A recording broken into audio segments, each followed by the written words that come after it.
We're here with offensive line coach Eric Wolford. Coach, first of all, just how happy you were where we're at with the offensive line coming together about 2.5 weeks before the start of the first game?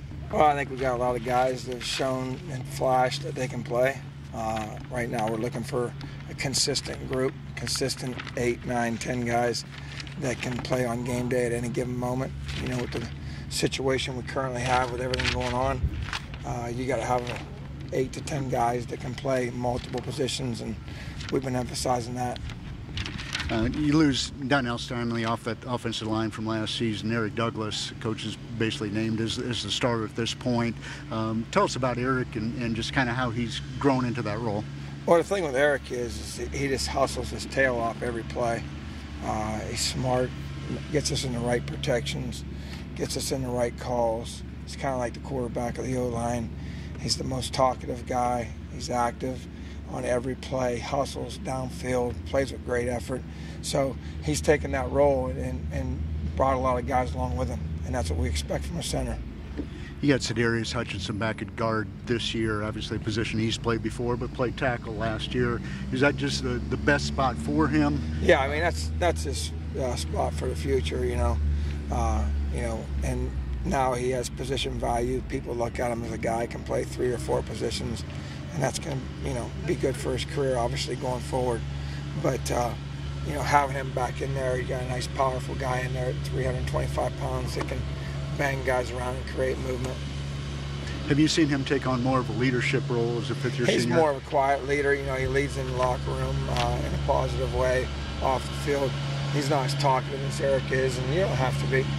Sometimes you lead by example. But we got a good group of guys, some veterans and those type of things. And, we expect those guys all to have leadership roles in some form or fashion on a daily basis. So it looked like that it was going to be Hutch and Gwynn as your starting guards. Now all of a sudden Jordan Rhodes opted out, but now opts back in. Well, Rhodey missed us.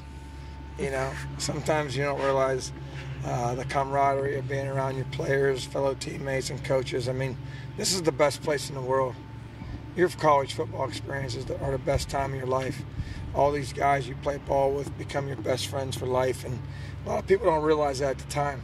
Then all of a sudden when you're away, you realize it. So we're glad to have Rhodey back. He's got a lot of playing experience. Obviously he has physical ability.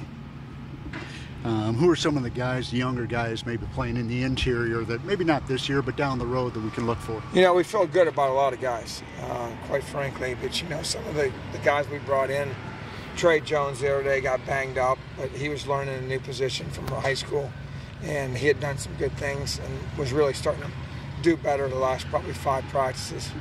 But he'll be out for a little while, but it's nothing severe. Really, Rashawn Lee and Tyshawn Wanamaker, those guys have been pleasant surprises. They get better every day. Very smart, students of the game, do exactly what you coach them to do. They got to learn things like pad level and get used to physicality, all those kind of things. But those guys have a bright future. You bring in a junior college tackle in Justin Turntine. Just wondering, obviously he didn't get the spring that you had hoped he would get, just kind of where he's at in his development. He's been very inconsistent, and Jazz will be the first person to tell you that. We've got a lot of things on his plate. It's an important position to play, and he's been very inconsistent in his play, and he's got to get better at it. He knows that. We got high expectations for him, but, we have a lot of guys who can play left tackle. Chikai Moore can play left tackle. He showed that today. Obviously, Dylan Wanham can play left tackle. So we got a bunch of guys who can play left tackle. Even Rashawn Lee can play left tackle. So if he's not ready, Dennis Daly wasn't ready his first game. He wasn't ready. Sometimes it takes junior college players a little bit longer to get their feet wet without having spring ball. Dennis got here in the summer. Now Dennis is a starter for the Carolina Panthers. So when he's ready, we'll put him in. If he's not, then we'll just show him for a year. Dylan Wanham has played both sides. How difficult is that for a guy to make that transition from left to the right and then back? I think it is for some people, but when you're talking about that level of athlete that Dylan is, these guys, it's not as hard as you think. As long as you get work at it in practice. He's had some reps at it. He's played it in the game. He's very familiar with it. He feels comfortable over there. So at the end of the day, we're always got the 5 best on the field. However that works out, I can't promise you.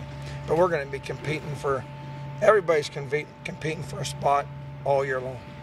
So might be a couple of guys playing right tackle, right guard, whatever. Whoever grades out the best is going to start the next game. You've talked in the previous years, about maybe having 9 guys you've trusted that you felt comfortable putting in a game. Where are we at this year with that? And does that number need to be bigger because of the COVID situation? I want it to be 10, and I think we're probably about 8.5 right now. You know what I mean?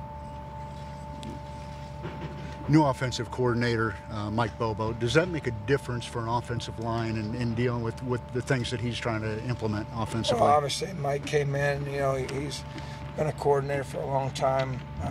Did a wonderful job as a head coach. And he has a system that he wants to use from his days back in Georgia and obviously at Colorado State.